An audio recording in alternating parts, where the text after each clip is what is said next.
नमस्कार, मैं हूं आपके साथ सोनिया चौहान। हरिहर छत्तीसगढ़ में आप सभी का स्वागत है। बुलेटिन का आगाज करते हैं। दुर्ग में बढ़ती ठंड का असर अब भिलाई स्टील प्लांट के अधीन संचालित मैत्री गार्डन जू में साफ नजर आने लगा है। गिरते तापमान को देखते हुए जू प्रबंधन ने वन्य जीवों की सुरक्षा के लिए विशेष इंतजाम किए हैं। व्हाइट टाइगर और बब्बर शेर तेंदुए के बाड़ों में अलाव की व्यवस्था की गई है। वहीं हिरण, बारहसिंगा, नीलगाय और पक्षियों के लिए पैरा व सूखी घास बिछाई गई है। जू प्रबंधन लगातार जानवरों की सेहत पर नजर बनाए हुए है।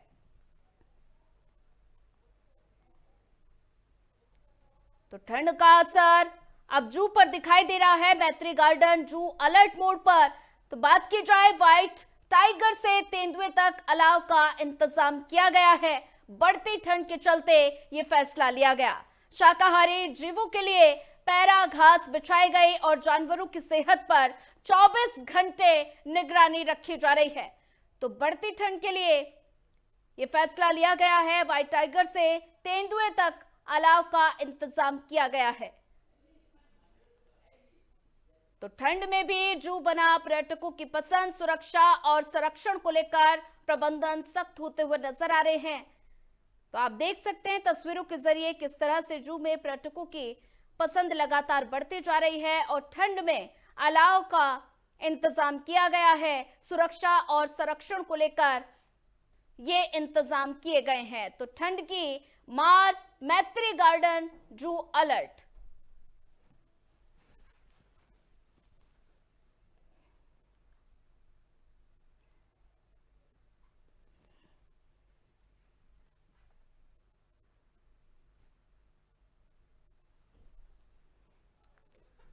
ठंड में भी सुरक्षा और संरक्षण को लेकर प्रबंधन सतर्क। खबरों में आगे बढ़ते हैं। कोरबा में एशिया की सबसे बड़ी कोयला खदान से एक बार फिर सनसनीखेज मामला सामने आया।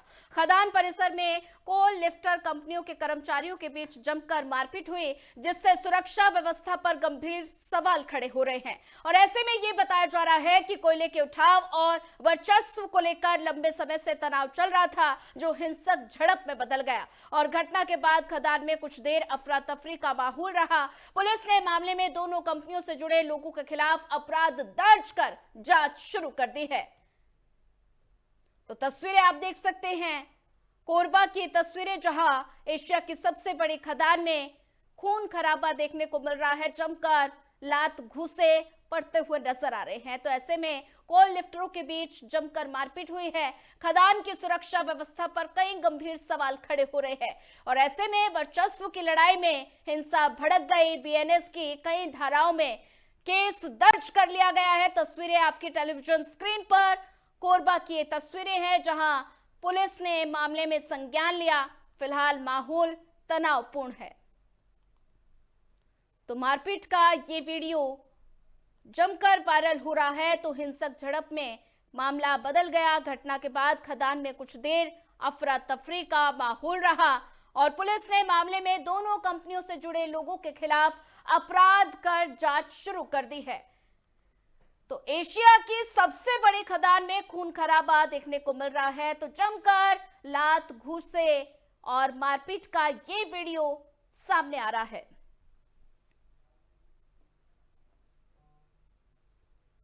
कोरबा के ग्राम पंचायत गिधौरी में सरकारी राशन 3 महीने से आदिवासी और गरीब परिवारों तक नहीं पहुंचा और फिंगर ऑथेंटिकेशन कराने के बावजूद भी ग्रामीणों को राशन नहीं मिल रहा, जिससे लोगों में भारी आक्रोश है। ग्रामीणों का ये आरोप है कि राशन के संचालक बेदराम चंद्राकर ने राशन डकार लिया और साथ ही उनका भरण पोषण संकट में डाल दिया। सैकड़ों की संख्या में लोग कलेक्टर कार्यालय पहुंचे और शिकायत दर्ज कर कार्रवाई की मांग की गई। स्थानीय प्रशासन ने मामले की जांच शुरू कर दी है और ग्रामीणों की नाराजगी अब पूरे इलाके में फैल गई है। तस्वीरें आप देख सकते हैं, कोरबा की तस्वीरें, जहां पर 3 महीने से राशन नहीं बट रहा है, जिसको लेकर ग्रामीणों में आक्रोश देखने को मिल रहा है। आदिवासी गरीब परिवार भूखे और राशन संचालक पर कई गंभीर सवाल खड़े हो रहे हैं। तो फिंगर ऑथेंटिकेशन के बावजूद राशन नहीं मिल रहा, जिसको लेकर ग्रामीणों में रोष है। तस्वीरों के जरिए आप देख सकते हैं कि ग्रामीण इकट्ठा होकर राशन संचालक पर गंभीर आरोप लगा रहे हैं। बेदराम चंद्राकर पर यह गंभीर कार्रवाई के मांग की गई है और सैकड़ों ग्रामीणों ने कलेक्टर कार्यालय पहुंचकर शिकायत दर्ज कराई है। फिलहाल मामले की जांच शुरू कर दी गई है। तो कोरबा की तस्वीरें जहां पर ग्रामीणों में आक्रोश है और राशन को लेकर यह आक्रोश देखने को मिल रहा है, जहां 3 महीने से राशन नहीं बांटा जा रहा।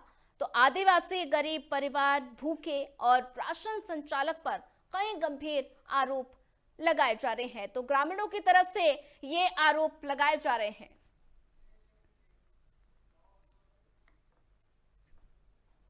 चलिए फिलहाल वक्त तो चला एक छोटा सा ब्रेक का। ब्रेक के बाद जल्द हाजिर होंगे।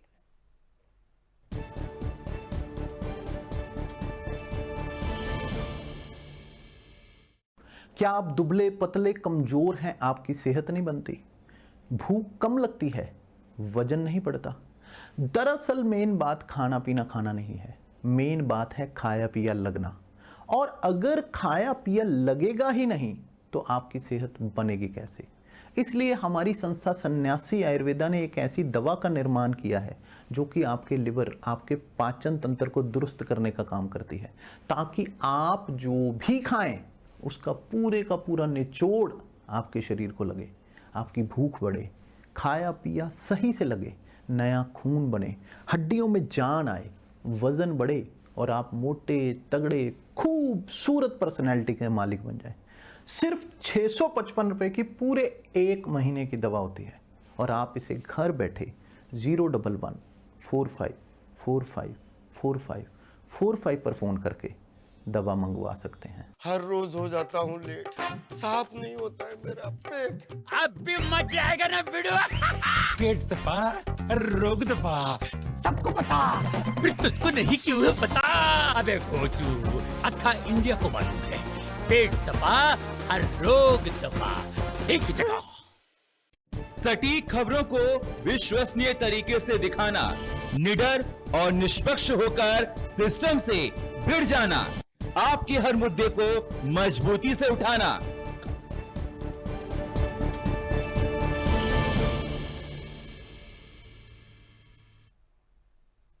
ब्रेक के बाद आप सभी का स्वागत है। सीधे लिए चलते हैं। सीएम विष्णुदेव साय ने वीबी जी रामजी बिल पर प्रेस कॉन्फ्रेंस करी है और क्या कुछ कहा, सुनवाते हैं।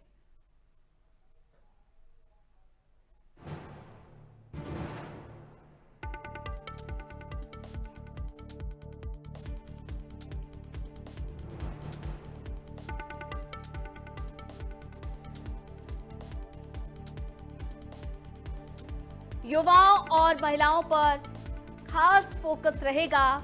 पलायन रोकने और आजीविका बढ़ाने का लक्ष्य है। आत्मनिर्भर गांव की दिशा में ये बड़ा कदम। तो बड़ी जानकारी आपको बता रहे हैं। वीबी जी रामजी बिल पर सीएम विष्णुदेव साय ने प्रेस कॉन्फ्रेंस की। ग्रामीण रोजगार की गारंटी का रोड मैप पेश किया गया। तो विकसित भारत जी रामजी अधिनियम 2025 की रूपरेखा साफ। सभी बंधुओं का मैं हृदय से स्वागत करता हूं, अभिनंदन करता हूं और साथ ही साथ आज के इस अवसर में हमारे प्रदेश के उपाध्यक्ष श्री जगन्नाथ पानीग्राही जी उपस्थित हैं। हमारे महामंत्री द्वय श्री यशवंत जैन, श्री अखिलेश सोनी जी दोनों उपस्थित हैं। हमारे प्रदेश के कोषाध्यक्ष राम गर्ग जी उपस्थित हैं। हमारे रायपुर उत्तर के विधायक श्री पुरंदर मिश्रा जी उपस्थित हैं। हमारे रायपुर शहर के जिलाध्यक्ष श्री रमेश ठाकुर जी उपस्थित हैं। मीडिया के प्रभारी हेमंत पानीग्राही जी उपस्थित हैं। हमारे कार्यालय मंत्री अशोक बजाज जी उपस्थित हैं और सभी कार्यकर्ता बंधुओं का भी मैं हृदय से अभिनंदन और स्वागत करता हूं। और नवीन कैलेंडर वर्ष की आप सभी लोगों को बहुत बहुत बधाई, शुभकामनाएं। वर्ष 2026 सबके लिए मंगलमय हो।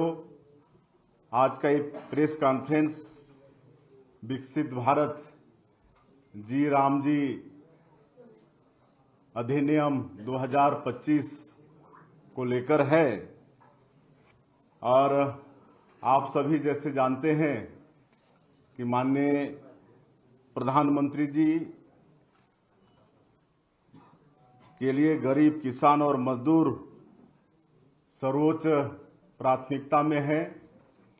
वर्ष 2014 में जब पहली बार वो देश के प्रधानमंत्री बने तो मेरा भी सौभाग्य था कि राज्य मंत्री के रूप में उनके मंत्रिपरिषद में था और पहले ही दिन उन्होंने देश के पार्लियामेंट में जो उद्बोधन दिया उसमें उन्होंने कहा था कि हमारी ये सरकार गरीबों के लिए समर्पित रहेगी, गरीबों के लिए काम करेगी। और आज आप उनका 11 वर्षों का कार्यकाल देख रहे हैं। जिस तरह से उनके पहले कार्यकाल में गरीबों के लिए काम हुआ, हर घर में बिजली पहुंचाने का काम, सौभाग्य योजना के माध्यम से हर घर में बैंक अकाउंट देने का काम, प्रधानमंत्री जनधन खाता के माध्यम से हर घर में शौचालय निर्माण का काम, स्वच्छ भारत मिशन, हर गरीब के लिए पक्का का मकान, प्रधानमंत्री आवास देने का काम, ये सब काम पहले 5 साल में उनका हुआ और आज 11 वर्षों में उनकी कार्यशैली को हम देखेंगे, उनकी जो उपलब्धि है उसको देखेंगे तो निश्चित रूप से गरीब किसान और मजदूर के प्रति उनकी प्रतिबद्धता साफ झलकती है। और इसी तारतम्य में ये जो विकसित भारत जी राम जी अधिनियम लाए हैं, ये भी विकसित भारत को सिद्ध करने के लिए, विकसित गांव बनाने के लिए ये अधिनियम लाए हैं। और ये जो मनरेगा योजना था इसका जगह यह लेगा और मनरेगा योजना से कई मायने में ये बहुत ही बेहतर है। एक तो मनरेगा में 100 दिन का रोजगार उपलब्ध कराने का था, जिसको इसमें बढ़ाकर 125 दिन किया जा रहा है। अब 125 दिन का काम लोगों के लिए सुनिश्चित हो रहा है तो उनका निश्चित रूप से उनकी मजदूरी भी पहले से ज़्यादा मिलेगी और मजदूरी भुगतान 7 दिनों के अंदर सुनिश्चित होगा। पहले मजदूरी भुगतान तय तो था 15 दिन में होना, लेकिन उस पर पालन कभी हुआ भी कभी नहीं भी हुआ। लेकिन अब 7 दिनों के अंदर मजदूरी भुगतान निश्चित होगी और अगर 7 दिन में मजदूरी भुगतान नहीं हुआ तो मजदूर को अतिरिक्त राशि देना पड़ेगा। ये कह सकते हैं कि मजदूरी का ब्याज मजदूरों को देना पड़ेगा। ये विकसित भारत जी राम जी अधिनियम में ये सुनिश्चित किया गया है। और जिस तरह से इससे एक तो हमारा ये छत्तीसगढ़ या पूरा देश कृषि प्रधान देश है, हमारा ये छत्तीसगढ़ धान का कटोरा है और पहले शिकायत आती थी कि साल भर मनरेगा का काम चलने से विशेषकर किसानों को मजदूर मिलते नहीं थे और उनका कृषि कार्य भी प्रभावित होता था, विशेषकर बुआई के समय और कटाई के समय। तो अब 60 दिन काम बंद होगा। ये प्रदेश सरकार काम बंद कर सकता है जब किसानों के लिए बुआई का समय आएगा और कटाई का समय, तो इससे हमारे कृषक भी निश्चिंत होंगे, उनको भी मजदूर मिलेंगे, खेती में काम करने में उनको किसी तरह से बाधा नहीं आएगी। और इस अधिनियम के बनने से गांव से शहर की ओर जो पलायन होता था मजदूरों का, वो भी रुकेगा। और पहले मनरेगा में कई तरह की शिकायतें आती थी, फॉल्स मस्टर रोल भरा जाता था। कई बार मजदूरों के जगह पर कई तरह के मशीन का भी उपयोग होता था और भारी धांधली की शिकायत भी आती थी। और अब इससे सभी शिकायतों का आना भी बंद होगा। तो इस तरह से एक बहुत क्रांति मजदूरों के विकास के क्षेत्र में इस अधिनियम के आने से होने वाला है। और इस विकसित भारत जी राम जी में मुख्य रूप से 4 क्षेत्रों पर फोकस होगा। एक तो जल सुरक्षा का काम ग्राम पंचायत में होगा। जल सुरक्षा में कई तरह के काम हो सकते हैं। वहाँ पर नदी नाले हैं तो उनको भी रोका जा सकता है, जल संवर्धन का काम हो सकता है। और ग्रामीण इंफ्रास्ट्रक्चर पर भी ध्यान दिया जाएगा। कई तरह के जो अधोसंरचना के काम होंगे उसमें भी बढ़ोतरी होगी। और जलवायु विशेषकर बाढ़ आपदा वगैरह में जो नुकसान होता है लोगों को, कई बार नदी वगैरह है तो उसमें कटाव हो जाता है, फसल की बर्बादी भी होती है। तो ये भी मनरेगा में मनरेगा के जगह पर ये जो विकसित भारत जी राम जी अधिनियम आया है, इस पर इन 4 क्षेत्रों पर विशेष ध्यान दिया जाएगा। और गांव में कृषि, पशुपालन, मछली पालन, कौशल विकास, इस पर भी विशेष काम इस अधिनियम से होगा। पीएम गति शक्ति को भी इसमें मजबूती मिलेगी। पीएम गति शक्ति जैसे गांव में कई बार क्या होता है, कहीं पर कुछ काम हुए हैं, जैसे पानी का ही पाइप गया है और फिर रोड बनना है तो पाइप कई बार उखाड़ना पड़ता है। तो इस तरह से अब सामूहिक गति शक्ति को प्राथमिकता देते हुए एक साथ काम होगा ताकि इस तरह से पाइप वगैरह उखाड़ने नहीं पड़े। और अब जो प्रशासनिक व्यय इसमें 6% से बढ़ाकर 9% किया जा रहा है। जो रोजगार सहायक वगैरह होते हैं उनको पहले 6% उनको ऊपर में खर्चा होता था, अब 9% खर्चा होगा तो उनकी जो मानदेय वगैरह है वो भी बढ़ेगा। और आप समझ सकते हैं कि उनको अगर ज़्यादा पैसा मिलेगा तो वो ज़्यादा मतलब ध्यान देकर काम करेंगे। तो इसमें ये भी लाभ होने वाला है। और इस तरह से महिलाओं को भी विशेष जो महिला स्व सहायता समूह हैं गांव में, उनको भी रोजगार देने का काम इस विकसित भारत जी राम जी अधिनियम के द्वारा होगा। तो इस तरह से ये योजना बहुत ही गांव को विकास की दृष्टि से सशक्त करने के लिए कारगर होगा। और चलिए फिलहाल वक्त तो चला एक छोटे से ब्रेक का। ब्रेक के बाद जल्द हाजिर होंगे।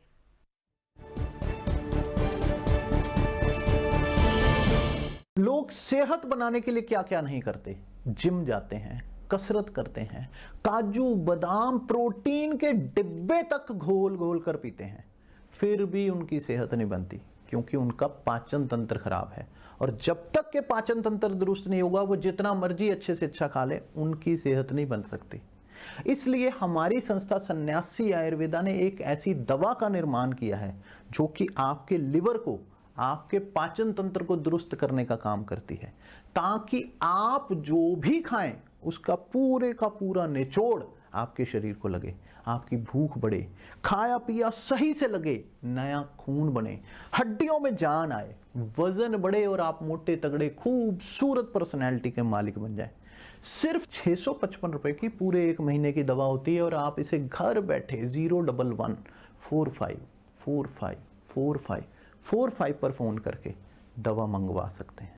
सटीक खबरों को विश्वसनीय तरीके से दिखाना, निडर और निष्पक्ष होकर सिस्टम से भिड़ जाना, आपके हर मुद्दे को मजबूती से उठाना, खबर को सिर्फ दिखाना नहीं, उसकी तह तक जाना, समाज के हित में सत्ता को आईना दिखाना, जनता और सरकार के बीच में सेतु बन जाना, ज्वलंत मुद्दों के हर पहलू को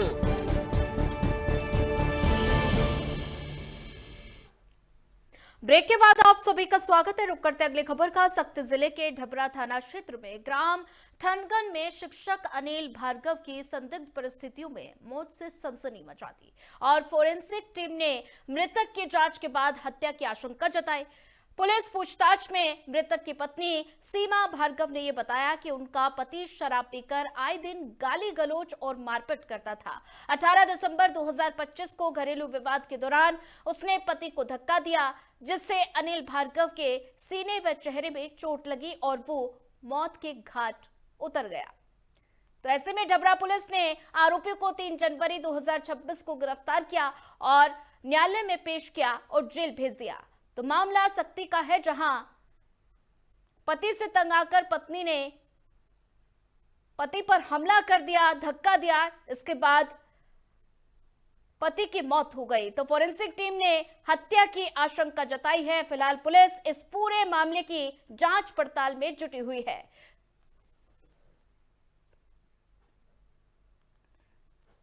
सक्ती जिले के ढबरा थाना क्षेत्र में एक सड़क हादसे ने डर पैदा कर दिया। कोटमी गांव के पास मोटरसाइकिल अनियंत्रित होकर पेड़ से टकरा गई। हादसे में अजय सिदार की मौके पर ही मौत हो गई और जबकि अनिल यादव गंभीर रूप से घायल हो गया। 108 मदद से घायल को ढबरा सामुदायिक स्वास्थ्य केंद्र लाया गया और जहां डॉक्टरों ने गंभीर स्थिति को देखते हुए उसे इलाज के लिए जिला अस्पताल में रेफर कर दिया गया और वहीं मौके पर पहुंची पुलिस ने मामले की जांच शुरू कर दी है।